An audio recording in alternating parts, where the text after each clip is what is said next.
Hi, I'm Susanna, and this is the Susanna Gibb Show.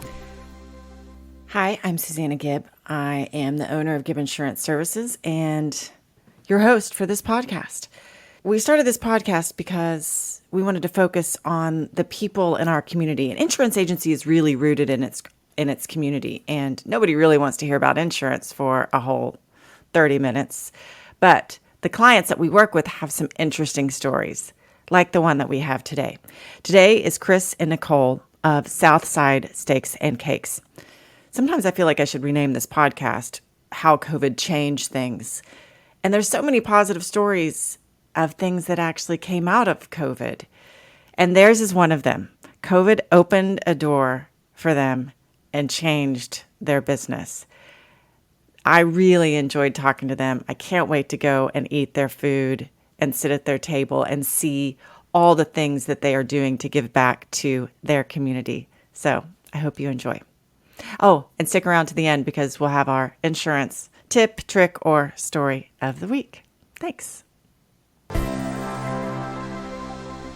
My guests today on the podcast are Chris and Nicole, and they are the Southside Steaks and Cakes. And if you haven't gone to their website or Facebook or to see their food, oh my gosh, amazing. And you're going to be so hungry afterwards. So thank you guys for being here with me today. You're welcome. My first 15 years working in my life were in restaurants. And then in insurance, I've worked with a lot of restaurant owners over the years. I don't think people know how physically demanding it is to work in a restaurant, nor do people understand how slim the margins are. Everybody's like, woo, their restaurant is so successful, but there's so much work staying successful. So congratulations to all of your success. I know you guys work super hard for it. Gotcha. Now, you guys opened, and I think that I read this, it's called a food desert in South Dallas. Yeah. Did I read that, or did somebody else say that? A news article said that because basically in the past, it wasn't a lot of restaurants that you could go to. So when we opened up back in, I don't know, 2016. 2016, 15, somewhere in there, it basically wasn't a lot of places to eat. I've always heard that in the restaurant business, if you can make it through your first 2 to 3 years, then you start trending upwards. Did you guys find that to be true as well? Yes. 2018, 2019, you're thinking, ooh, this is doing good. We're finally in a spot of, hey, this is working. And then 2020 hits and COVID about did you in, but then it saved you at the same time, didn't it? Tell us how the food and the fair story, I'm excited to hear it. How that all went down. Okay. Well, our journey was pretty like a roller coaster when we first started. We started out just as a nonprofit doing the after school care program and the summer feeding program. So we were actually using the kitchen as a commercial kitchen. And so the owners came and said that we needed to open up something to the public to bring in more traffic. And so that's how we got started. They said you can do an event center or you can do a restaurant. So we put some ideas together, and around the 4th of July, Chris started just going around passing out wings and samples of cheesesteaks and everything to the patrons on the 4th of July that were outside ready to watch the fireworks at the fair park. And so starting on that Monday, we had a line. Oh, my goodness. Yes. And so from that point, we grabbed cash registers. Our family jumped in and everyone just started helping us because we initially just didn't think about being in the restaurant business. And so that's how Southside Steaks and Cakes was born. I read that you guys had to watch YouTube videos on how to work the cash registers. It was basically like a chapter before that. We had to do research and see what exactly wasn't in that area and see what we could kind of, what would have high demand. We're basically like going into it as in a survival mode. So it wasn't no wing stops or no cheesesteak spots, or it wasn't any desserts in the area. It was mostly like corner store foods and about 2 or 3 mainstream restaurants. So the menu was kind of built off what wasn't in the area. So it wasn't what we actually do, but it was like it It was a need for A need for it. Yeah, it pretty much had a need for it. So the menu was built off of need. Interesting. Because your cheesesteaks, and I guess it kind of makes sense now because I was reading about how your cheesesteaks are not their traditional cheesesteaks. No, we didn't try to replicate something that's not broken. We basically just want to put our Texas spin on what a cheesesteak should be like. And so Chris jumped in the kitchen and just started whipping up what we now call the home of the Texas cheesesteak. That's so cool. Will you describe what is that for someone who has yet to drool all over your website? We didn't go with the traditional brand, the Amorosa, because we did a little test run on the 4th of July, and it was like they wasn't used to it. So we found the French hoagie that would still hold up just as good as the Amorosa. And the way we prepared, we put a lot more love and we put a lot more love, and we actually take the ingredients and the vegetables and everything and saute them and cook them on the grill together instead of cooking them in different portions and then combine them together. Now that's fun. And how many different cheesecakes varieties do you have? We had 17 at first, and we actually kind of consolidated down to about 8. We got about 8 or 9 now. What's your top seller? This couple of realest, it comes with sauteed bell peppers and onions, chicken and steak with our house rub, and it comes with provolone, pepper jack, and American cheese. You can get it in a 6, 8, and a 12-inch. Oh my goodness. Wow. You guys open the doors to a line out the door. You've got all these cheesesteaks. And then what happened during COVID? Well, during COVID, it was just a scare for everyone because the city shut down. And so one of the wins was for us that they let the restaurants be open so people could get food. So we actually had to transition into the style of how we served the food. We were dine-in, and we went to more just takeout only. So we redesigned the way that our restaurant was made. Just in case it happens again, we actually have a door where you can just come and just pick up, your orders and things like that. So we had to just basically go into, like we were our own carriers, where people just called in their orders and you were able to just come in and pick up. So it took a lot of love out of just the experience of being at Southside Steaks and Cakes, because we call ourselves the Cheesesteak Trap. And so when you're in, you're listening to music, we have dominoes, cards, and just things like that. So COVID, it was really just scary because you didn't know any industry did not know, where it was going to go or what was going to happen. But we were able to still serve people food. So we were able to keep all of our employees except like 2. We gave them an option. We gave them an option at the time based on health if they wanted to stay or go. But if they decided to stay, we were like, hey, we're going to thug this out together, make sure everyone gets paid, and we're just going to change the way that we do things. So basically just the way that we presented the food changed for us. So when did you guys apply to the fair? Throughout the time of us just serving during the fair, a lot of customers that worked at the fair, employees and just customers, period, they would always come in and say, hey, you guys should be in the fair. You should be in the fair because we sell fried desserts. So we were selling funnel cakes. We had fried Oreos, fried honey buns, ice cream, pretty much all the stress-free fun food. The fun foods. And so they would come in and they would taste our cheesesteak and our wings, and they were like, hey, you guys should just definitely be, inside the fair. And we actually had an item that we were selling that won the best savory. It was the best savory. And they was like, hey, you guys have been selling this, and it won in the state fair. So they got us excited, and we started applying, but we were denied like 3 times, I think. And then COVID basically opened up the doors for us to be part of the fair. There was a lady who had a lot of booths, and I think because of age, she decided not to participate, in the state fair again. And don't quote me on the numbers, I don't know, but I think she had about 10, I think, 8 to 10. 10 booths or something, or a little higher, and some of them went to people who were already in the fair, and then we were awarded one of the 6 that was there. That's so amazing how things work, isn't it? You had to make a new door Yes. in your restaurant to have people come in, and then you have this door open. And then what happens when you get into the fair? Basically, when we got into the fair, we just kind of focusing on like the main things, getting the product out really fast, not running out of inventory, and staffing. And we was faced with the we didn't know if we was going to be able to keep the restaurant open and the fair, so we had to actually close down the restaurant just to concentrate on the fair. So we closed we actually closed a little bit longer than the fair. So that was the biggest thing that we had to accomplish on the fair, to make sure that we could run a successful concession stand. But we proved that we can do it.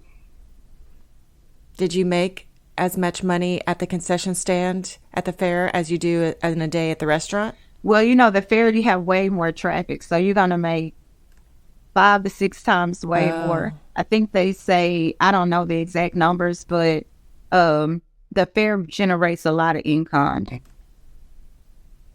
Wow. That's so cool. I have 3 questions that want to come out at the same time, and I'm trying to figure out which way to go. The other cool thing that happened at the fair, I had to go look up. This is your creation, right, Nicole? No, it was actually Chris's. Oh, it's Chris's creation. Okay, gotcha. I misread that somewhere. So describe the peanut butter paradise. Want to describe it? So basically, it's a honey bun. It's dipped in funnel cake. Then we fried, then we injected with caramel. That same hole that we injected with caramel, we added Reese's cups to it to plug up that hole, and we put Reese's pieces on it with powdered sugar. And a lot of different, that's the part that I come in. I'm a candy fanatic. I love to eat candy. So he sprinkled all the different candies that are made with peanut butter in honor of me. So you had your Reese's Pieces, Butterfinger crumbles. All my favorite candies were on top of the peanut butter paradise. So when you put this together, did you have any inkling that you would be in the running for the award? To be honest, I already knew I was going to win because You did? No, seriously, like it was so much that went into the honey bun. I actually grew up eating it, and it had so many stories behind it, so I knew it was a winner. I just had to be creative to make sure that it was tasteful. And one of our clients, he was falsely accused of a murder that he didn't commit. I think he did like 20 to 30 years, so around there. And he had the same story that I had. So I just had to create a product with that story and push it out there. And that's what I came up with. The first 2 draws, it didn't look as tasteful. And then once I got it down, I made it look like a little island. And I actually triggered the pieces like there was little people. So I had a vision and it had the taste. So I kind of said that once I saw the competitors not bragging about it, it was been a whole different ballpark. He was telling me, hey, you better get ready to do your speech. He kept just speaking it into existence because he was like, we're going to win. And I was on his back because you only have a timeline to present your idea. So like this year, they start accepting applications, I think like May 1st, and it's due by the 15th. So next week, we have to be thinking of what we're doing. And you have some people that prepare all year just to win the contest, but he basically already had his ideas.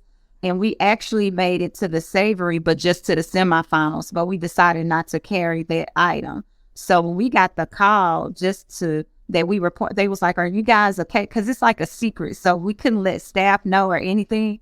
And so I'm in the back and I'm screaming like inside, like, Chris, come here. Like we got in, but the staff didn't know what was going on. So we actually competed in both and made it to the semifinals and actually won. So I was so happy because I basically just finally was like, we're winning, because he spoke it. So for me to just see him say, this is what's going to happen, and then from where it came from, one of the ideas was from a guy who was formerly incarcerated, and he was accused falsely, and he just happened to be at our restaurant one day trying some food, and he was like, hey, this kind of reminds me of when I used to go retire to my room after feeding a lot of people, and a lot of the people who were in jail, and he would spread the peanut butter on the honey bun. So it was just so many stories with Chris's childhood, me liking peanut butter, candy. It just all came together. And then our whole menu was created. So I actually been practicing for this for 7 years, if that make any sense. We don't do nothing Practicing for the fair, or no, what do you just mean? my creativity. It's just the point that our menu is kind of set up where we add a twist to everything. So it was just the point of adding a twist to that dessert. Like, I had other items that I could have entered into the fair. So it was like a lot of practice put into it, but that was like the actual main event, the main My item. main item that came out of. And this was in 2020, you won. Was it? No, we just won just won- 2021. Yeah, 2021. So were the other people who were at the fair for a long time, like, what are these rookies coming in, getting first place? Actually, it was kind of weird because we didn't even understand the process. So through every step of it, we had to call and like, hey, what should we do next? What do we do now? What do we do now? So actually winning and not knowing the process, that meant more. It's like, you don't even know what type of game it is, but you're in the finals. Yeah. Because I remember going to set up and everyone had decorations or were getting ready, but we didn't even know that we were supposed to be decorating because it's a whole production. Mm-hmm. Like, it's the secret, but it's the production. You have to create whatever your image is, or whatever your product is, you have to build like an image of what it's going to be. So I'm telling Chris, hey, we need to get this table ready. So he went and built the whole paradise island on our table, just for the product. So everything just came together. So it was awesome. And as the other contestant winners, they were congratulating us. Some of the people who had won before, they said, well, we knew that you guys would be our competition. So that felt good because the first year that we were in the fair, we didn't know that people really noticed us. We just came in with a job to do. We were learning about the fair because it's totally different from running a restaurant. Concessions, you have to get things over the counter really fast. And especially like OU, Texas, Grambling, Prairie View, Columbus Day, you just have long lines. Like, we had employees falling out, and everything just because of the heat. So it was like totally just a different experience for us. But we were just so excited that we completed the 24 days. And then to come in as first time contestants and win, it was just, I was overjoyed. Did all that publicity help the restaurant? People know more about you because of it? Yes, I think it brought a lot of notoriety. We've always had traffic at the restaurant, but now we get people from all walks of life to come and visit. We get a lot of tourists, a lot of people from out of town. I think 30% of our sales daily is people that's actually just came in town. Like, we get a lot. We got high retention. We'll get a lot of new customers daily. So this is probably a good transition to one of the other questions I wanted to ask you about. You talked about the experience of coming to your restaurant, and you called it a trap? The cheesesteak trap. The cheesesteak trap. Would you just explain a little bit about how you guys came up with that? It came from COVID. And speaking to you, yeah. So basically, that morning I had woke up. I just heard on the news that restaurants would be closing, the city would be shut down. And so I'm just listening to them like, so how did that operate? Like, how can they just shut the world down like that? So I heard that play in my head while I was asleep. But I looked at it from a positive aspect. I said, so if we can open, what would you do? So come to find out, certain restaurants, like, we didn't sell alcohol. A lot of ones that kind of have alcohol, they have to close to redo anything and everything like that. So we saw our opportunity to come to downside our menu even smaller to get products out really, really fast. So I created a menu that wouldn't take that much time with the same ingredients, just in case COVID did hit and they said you could open. I would have no products left over, so I was just moving them in smaller increments and making a different product. And that caused it to be a trap because we was rolling it really fast and getting it out really quick. So it went down to like items from $20 down, but don't take more than 2 or 3 minutes to prep the size of the wings. And it was taking something from, just our community that's looked at negative and putting a positive spin on it. So he was like, hey, we're just going to trap the restaurant out. We're just going to get in there. And you can trap doing anything. Like if you're into music, you can just, it's just called hustling and working hard. And so that's where the conversation came from. And who runs your social media? Pretty much. We run it, but we're not no experts at it. So we kind of be freelancing and just posting. We're looking for sort of the content. You're funny. You guys are funny. I was rolling out looking through your social media. The 420 stuff that you guys had up. I know you guys go to Oklahoma. I've been in Oklahoma. Yes. And I saw that 420 and I thought, oh, hello. We try to make but I thought it was so smart, so cute and inventive. And that was one of the things that she's a little more conservative than I am, so I kind of be leaning one of two ways. Like, I give it a chance because I know I don't live that lifestyle, so it's fun to go transitioning from a different lifestyle to getting their clean cut. So to have fun with basically what goes on every day and have use the same terminology but with different meanings and different products, I just found it really fun. So I just be pushing the envelope a little bit, but I enjoy it. Suzanne, can we pause just a second? Yeah. Okay. My son's school is blowing me up, so I don't know what's going on. Okay. Dang, I missed it. They called like 6 times in a row. I'm sorry. That's okay. I'm going to hit stop. Okay. Now this is Susanna jumping in. We paused here at this point so they could take a call from their kids' school. And in the process, we talked a little bit about the podcast audience. And so you'll notice things are a little bit looser after the break. Okay, back in.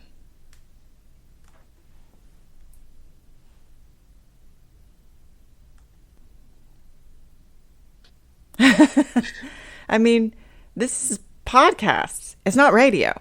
And so you can cuss on a podcast. Oh, okay. Oh, because he asked me. We were talking to church. Like, I was trying to see what type of podcast it was because, like I said, I'm a little more on the linear side. Was kind of like making me uncomfortable because I don't know how to talk. You get yeah. So I'm a reformed sailor so with a construction worker accent, and I can't remember how it goes. It's got a something dialect. But anyway, what I really want to know is who is the original Scooter Mac? Yeah, I'm the original Scooter Mac. And I saw on your Facebook page, you've been a hustling MFer since age 9. Yeah, so if we could be real now, like, I was selling book covers that was free at age 8 years old. You were selling book covers that were free? Like, the book covers came with a free piece of coupon. So I used to make sure I get all the book covers to sell them to them, and they was actually free. And that's how I got my lunch. So I've been selling products since I was 8 years old. And then I've been working since I was 12, selling candy. Got my first job on my birthday at 16. Been working ever since. And, 18 to 20 something, kind of got involved with a different life. I was still selling products, but illegal products. So I always sold a product. I've been a salesman since I was 8 years old. And now you're selling cheesesteaks and funnel cakes. God, I can't wait to come in and have one of those funnel cakes. Yeah. And it just feels so good. It just feels so good to be legit. Like, I'm one of the hustlers that never got caught. You know what I'm saying? So it feels good to actually transition without being punished. So I make sure that I do it in a godly way now to make sure I'm giving back and I'm actually paying. I feel like I'm paying back for all the wrong I did because I didn't have to pay for it by doing good deeds. Yeah. So let's talk about some of the names that you have for you've taken the word trap, which trap actually means like a drug house or something. And so you're like, no, we're going to reclaim that name and we're going to make it something fun. And you also have, what are some of the names of some of your combo meals? I don't remember, and I'm going to mess them up if I try and just... We have the nickel bag. It's a special, and it's where you get a quarter of a sub and fries for a nickel, which is $5, in the hood community. And then we have the dime set. So a dime set would be like $10 worth of weed or a quarter in the streets. So you get 4 wings and a little side order of steak shows, which we call, they're like nachos, but they're cheese steak. We call them steak shows. And so we have items that are called Pre-roll blunts. pre-roll blunts. Got Angel Does, Bust Down, Straight Drop. We got Drink. Like, we got everything that a drug dealer. We had El Jefe, and we even named some of our items before we had to shorten the menus off after local, what would I call them? Like local people in the communities, in the community. So it's kind of fun because you have teachers, professionals, pastors, doctors, Lord, coming in there, and it's just fun, like, to say it, you know, like, hey, can I have a dime set? Do they just like hee in the corner and just giggle? Yeah, it's funny. So on the flip side, we also got names of different neighborhoods that kind of supported us over these years. So we have like West Dino, the North Side, Southside. You know, we got like PG, like every neighborhood that PG is like Pleasant Grove. Yeah. And West Dino is West Dallas. You know, that's where I'm from. From West, they call it Trinity Groves now, but that's the area that I grew up in. And then I graduated from South Oak Cliff, which is like the home of the Golden Bears. So we had to throw like South Dallas and Southside in there. So we had to took it off the menu. We had the Cliff Club. It was a sub. The Cliff Club. So, oh, that's fun. Yeah. But it had to come off? We're still honored if they know. We have a secret menu on the stuff that we used to have. We still honored. But the new people don't know about it, so we don't have to make that many. But everybody in the kitchen still know how to actually. It was just due to the price of food. Like, when COVID happened, food product, the price Inflation. soared, just inflation. So in order to keep our employees, we had to cut down on costs. So we couldn't carry this big variety. We had to actually look at what sold the most and what we could replicate, you know, at the same cost increments to just save. So we had to decrease the menu a lot, but it's still fun. And when you come in, it's a vibe. Like, can't wait till you come visit. Because you actually get to let your hair down and roll your sleeves up. It's so comfortable. Like, some people feel like they're on their own living room. And that's what you want. Like, we want people to walk. Like, I told them when they walk through that door, whatever they was going through before they get there, make sure you give them something to be happy about. Like, make them feel more important than anybody else make them feel the entire day. And you're competing with people that you haven't seen. So you need to make them feel very important. So it actually is a place where it's comfortable. It's not disrespectful. Everything is like according to the crowd. Like, if we got a bunch of people that look like they listen to blues, we're going to listen to blues. We got a bunch of people that look like they listen to gospel. We're going to listen to gospel. One person changed the atmosphere. We change for that one person. If we do listen to track music, we don't listen to music that degrades women and just too vocal. But you will hear a couple of cuss words every now and then, but we try to make sure we minimize it. Whereas, like, some of the rappers that's mainstream, that the kids damn near know the songs anyway. So we'll play, but we play it at a certain time. And they like right around close, we'll play more trap music. But and we're not that big, but you have people getting up dancing sometimes, and on their lunch break, they're playing dominoes or against their peers. So it's just a lot of love and a lot of fun. So that's the thing that we missed most when COVID was there. We didn't get to really see our patrons or customers because we call them family now. So I'm so happy that it's over with and, people can come back in and see us. Aside from COVID, what's a hard day for you guys? Being small business owners, it's tough. It's juggling time because she's a realtor 24/7. So in the morning, whoever had the most race the previous day, they turn them on. So sometimes I turn them on. Like, if I know she been all night doing deals, I got to make sure I feed the kids, take the kids to school. So it's the point of switching shoes and being comfortable with her. She might have to cook. I might have to cook. When I tell her I just don't feel like talking, she got to understand that the restaurant just took me down. Like, just giving that customer service all day, and she talks for a living, and I'll be finished. So it's the juggling of parenting and switching and putting on different shoes and jackets. But from a restaurant aspect, the hardest part, because we stay pretty busy, so we're not like hurting financially or struggling in the restaurant business, is having enough employees to actually run the business. Like, we're not performing as high as we could. And what I mean by that, like right now, we don't do Uber Eats, we don't do DoorDash, we don't do any of those or call-ins because we can't handle it, just because there isn't enough staff right now. So right now what we're working on is just getting stacked up. It's like when COVID happened, a lot of people just turned into entrepreneurs. So it's kind of hard to hire somebody, especially in our area, because it comes with like a stigma, of just the area that we're in. And then the restaurant industry, most restaurants actually use pre-cooked products. We actually cook into order. So you actually working like you're really working. Like, we got to actually cut vegetables every day.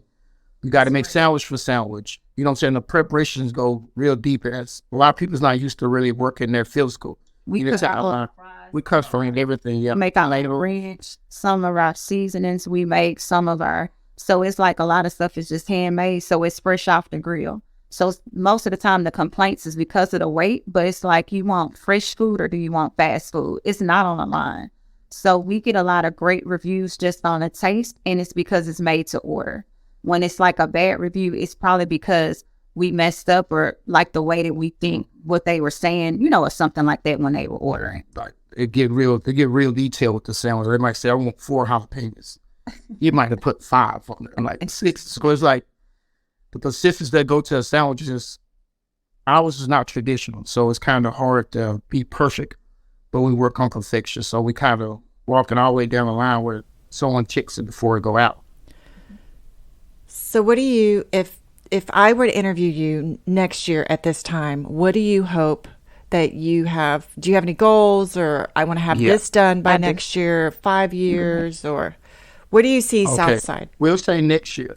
Next year we're gonna dream big. Next year I want to own a trailer. I want 3 concession booths.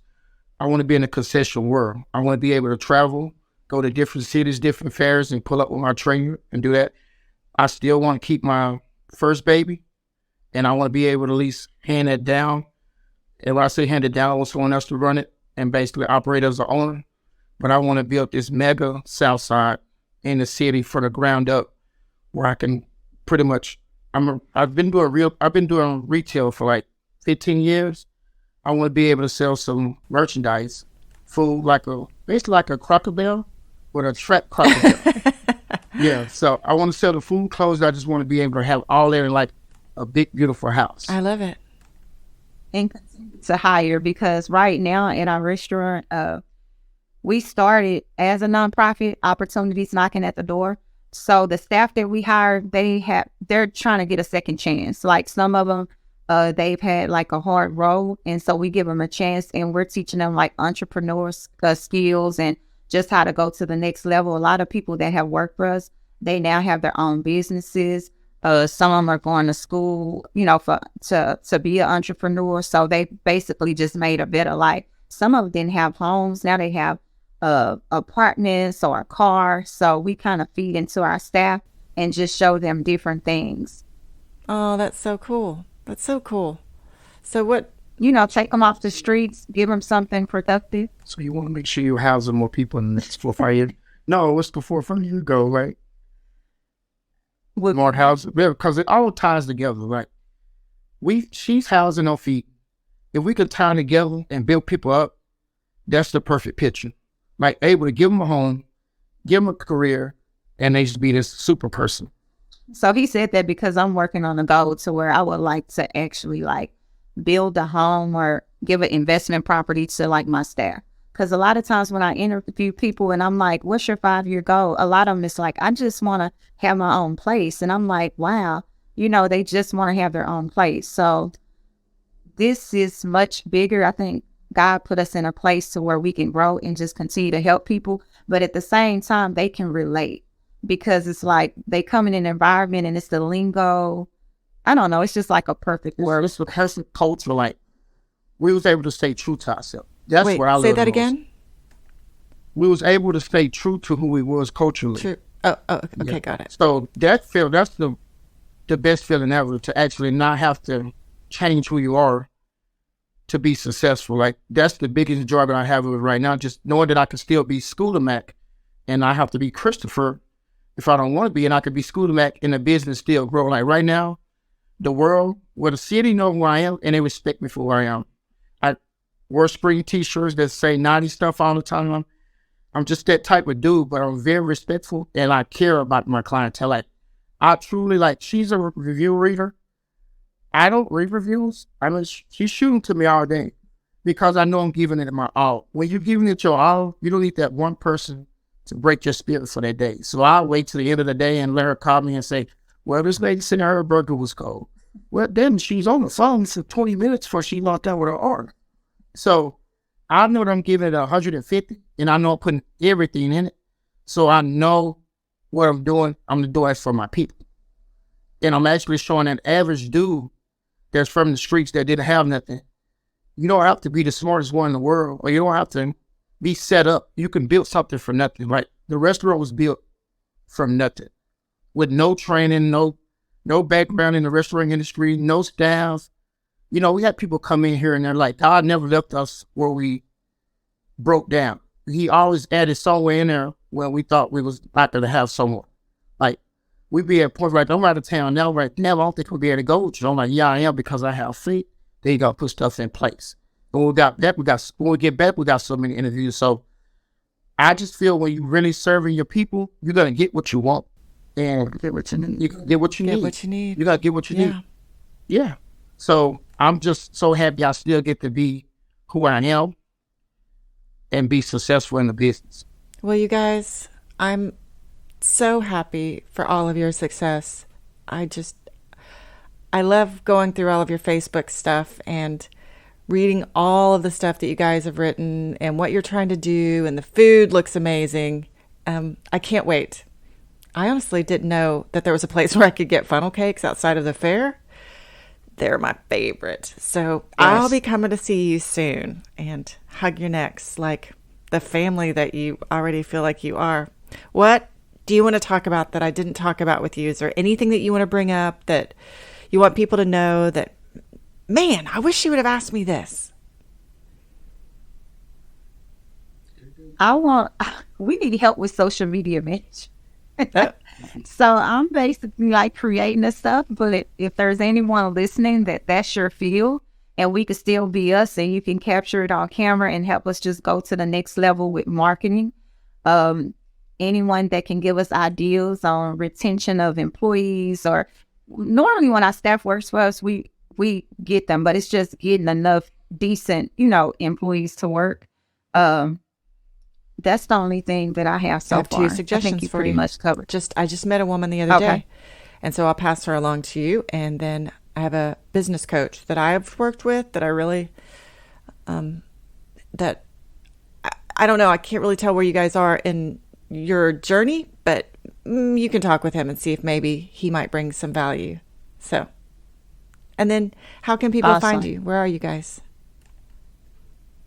We're located at 3125 Al Lipscomb Way in South Dallas, Texas. It's right near the Fair Park. You can basically walk from the Fair Park to get there, in the zip code is 75215. Sometimes on MapQuest, it still comes up as Grand because the address used to be 3125 Grand, but it's 3125 Al Lipscomb. You can find us on Facebook. We have a little Instagram post, and we're doing a little bit of TikTok, but Facebook is our normal social media platform right now. And what are your hours? When do you close? We 10:30 to 8. That's Monday through Saturday. And it's 8 o'clock, not 7:59, 8 o'clock. So as long as you make it through those doors. That door is 7:59, we will serve you. We will serve you, and you can stay in. And if we open the doors at 10:30, but food comes out hot and fresh at 11. And so Sundays right now are our rest days. Good for you. Well, you guys, it was so nice having you. Thank you so much I'm so glad that we were able to do this and you made time. I know that you're out of town in Ohio. So thank you again for doing this. Thank you. All right, thank you. Okay, so our insurance story of the week.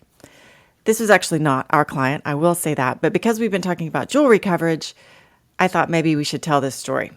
There was a guy who was going to propose to his girlfriend, and so he called his insurance agent to get the ring insured, right? It's like a $95,000 ring, so it's good to get it insured. They're on a beach. He pops the question, but something happens. She ends up throwing the ring into the ocean, right? Not good. So he calls back and he's like, hey, I need to make a claim. She threw the ring in the ocean. We got into a big fight. And they said, I'm sorry, it's not going to be covered. That's considered an intentional act and not covered on the insurance policy. Thank you so much for being with us today. We appreciate it. Please go to gibagencydallas.com to tell us what you think about this podcast and anything you'd like to hear next. Have a good one. Bye-bye.